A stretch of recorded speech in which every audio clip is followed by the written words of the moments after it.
Hello বন্ধু, cooking with তনুর সাথে আপনাদের অনেক অনেক স্বাগত। আমি চলে এসেছি আবার একটা নতুন রান্নার রেসিপি শেয়ার করব বলে। আশা করছি ভালো লাগবে।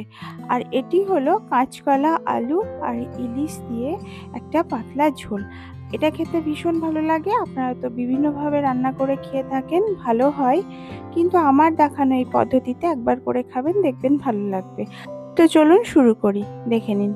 প্রথমে আমি এখানে 800 গ্রাম ওয়েটের ইলিশ মাছ নিয়ে নিয়েছি।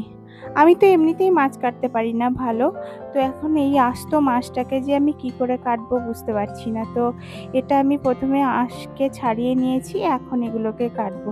তো আমি ভালো যেহেতু মাছ কাটতে পারি না, আর তাছাড়া আমার মাছ এমনি কেটে নিয়ে আসে, তো দেখুন এরকম করে কেটে নিয়েছি। আর হচ্ছে এখানে একটা কাঁচকলা আর একটা বড় মাপের চন্দ্রমুখী আলু নিয়ে নিয়েছি, আর এইভাবে টুকরো করে কেটে নিয়েছি। এখন বেশ কিছু মাছের পিস সরিয়ে রেখেছি, আর এই কয়টা নিয়ে নিয়েছি। এখানে লবণ মাখিয়ে নিচ্ছি। শুধু লবণ মাখালেই হবে, হলুদ মাখানোর দরকার নেই। তো এখন ভালো করে লবণ মাখিয়ে রেখে দিলাম। এখন ওভেন অন করে পাত্র বসিয়ে দিলাম, ভালো করে গরম করে এর মধ্যে 4 থেকে 5 চামচ সর্ষের তেল দিয়ে দিলাম। আর সর্ষের তেলে মাছ রান্না তো অসাধারণ লাগে। তো এখন এই গরম করে নেওয়া তেলের মধ্যে লবণ মাখানো মাছগুলোকে একে একে দিয়ে ভালো করে ভেজে নিতে হবে। বেশ কড়া কড়া করে আমি ভেজে নেব, কারণ আমাদের বাড়িতে কাঁচা ইলিশ মাছ খেতে চায় না, ভেজেই ভালোবাসে খেতে। তো সেই জন্য ভালো করে লাল করে ভেজে নিচ্ছি। তো এখন তুলে নিচ্ছি। এখন বাকিটা এই তেলের মধ্যেই রান্না করব। তাছাড়া মাছটা থেকে অনেকটাই তেল বেরিয়েছে। তো ওই তেলের মধ্যেই আর কাঁচকলা আর আলুগুলোকে দিয়ে দিলাম। এবার ভালো করে নাড়াচাড়া করে ভেজে নিতে হবে। এখন লবণ দিয়ে দিচ্ছি 1 চামচ। আবারও ভালো করে লবণ দেওয়ার পরে ঢাকা দিয়ে, যাতে 80% কুক হয়ে যায় এই কাঁচকলা আর আলুটা, সেই অবস্থা করে ঢাকা দিয়ে দিয়ে ভেজে নিতে হবে। তো এখন আলু আর কাঁচকলা ভাজা হয়ে গেছে, এখন তুলে নেব। তো এখন অন্য একটা পাত্রের মধ্যে তুলে নেওয়া যাক। আমাদের বাড়িতে কিন্তু এই কাঁচকলা আলু দিয়ে পাতলা ঝোলটা বেশি ভালোবাসে ইলিশ মাছের। তাছাড়া বেগুন দিয়েও যে পাতলা ঝোলটা হয় ওটাও ভালো লাগে খেতে, ওটাও করি। তো এখন যে তেল রয়ে গেল, সেই তেলের মধ্যে 1 চামচ কালো জিরে আর 4টে শুকনো লঙ্কা কেটে দিয়ে দিলাম। এবার ভালো করে একটুখানি ভেজে নিতে হবে। সুন্দর যখন একটা লঙ্কা ভাজা গন্ধ বেরোবে, তখন দিয়ে দিতে হবে এর মধ্যে, মানে এবারে কোয়া কোয়া করে নেওয়া এই পেঁয়াজগুলো। মানে আমি এখানে 2টো পেঁয়াজ দিয়েছি, আর পেঁয়াজগুলোকে এইভাবে ছাড়িয়ে নিতে হবে কেটে নিয়ে।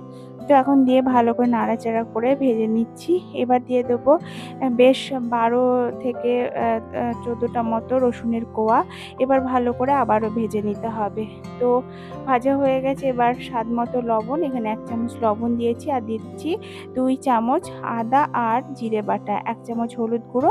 এবার ভালো করে দিয়ে নাড়াচাড়া করে ভালো মতো কষিয়ে নিতে হবে, একদম যতক্ষণ না মশলার কাঁচা গন্ধ দূর হচ্ছে। তো ভালো করে এখন কষিয়ে নিচ্ছি। তো সুন্দরভাবে এখানে কষানো হয়ে গেছে। অন্যদিকে আমি মাছের ডিম সমস্তটাই ভেজে নিয়েছিলাম। তো এখন ভেজে রাখা কাঁচকলা আলুটা দিয়ে দিলাম, আবারও মশলার সঙ্গে ভেজে নিচ্ছি। ডিমটা কিন্তু যখন ভাজবেন অল্প তেলের মধ্যে দিয়ে ভাজবেন, তাহলে পরে কিন্তু গায়ে ছিটকে তেল পড়বে না। আর ঢাকা দিয়ে দিয়ে ভাজবেন। আমি এভাবেই করে ভেজে নিচ্ছি। তো দেখুন এখানে মানে তেল ছেড়ে গেছে। এই অবস্থাতে হালকা কুসুম গরম জল পর্যাপ্ত পরিমাণে দিয়ে দিলাম। বেশ যেহেতু পাতলা ঝোল হবে সেই জন্য। তাছাড়া 20% এখানে আলু আর কাঁচকলাটা এখনো সেদ্ধ হওয়ার বাকি আছে। তো এই জন্য পর্যাপ্ত পরিমাণে জল দিয়ে ভালো করে ফুটিয়ে সেদ্ধ করে নিলাম। যখন এটা সেদ্ধ হয়ে যাবে, তো তখন দিয়ে দিতে হবে এখানে ভাজা জিরে গুঁড়ো 1 চামচ, কিছুটা কাসুরি মেথি পাতা দিয়ে দিলাম। এবার দেওয়ার পরে ভেজে রাখা মাছ আর ডিমগুলোকে সব একে একে দিয়ে দিচ্ছি। দিয়ে ভালো করে নাড়াচাড়া করে একটুখানা গ্রেভির মানে পাতলা ঝোলের সঙ্গে মাছগুলোকে মিশিয়ে দিতে হবে।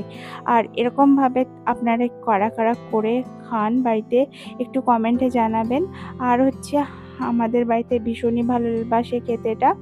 তো ঢাকা দিয়ে দিলাম, দিয়ে এবার বেশ কিছুক্ষণ 5 মিনিট মতো ফুটিয়ে নিয়ে আবার কাঁচা লঙ্কা চেরা বেশ 8-10টা মতো দিয়ে দিলাম, কেননা লঙ্কার ব্যবহার এখানে অন্য বাটনাতে করিনি।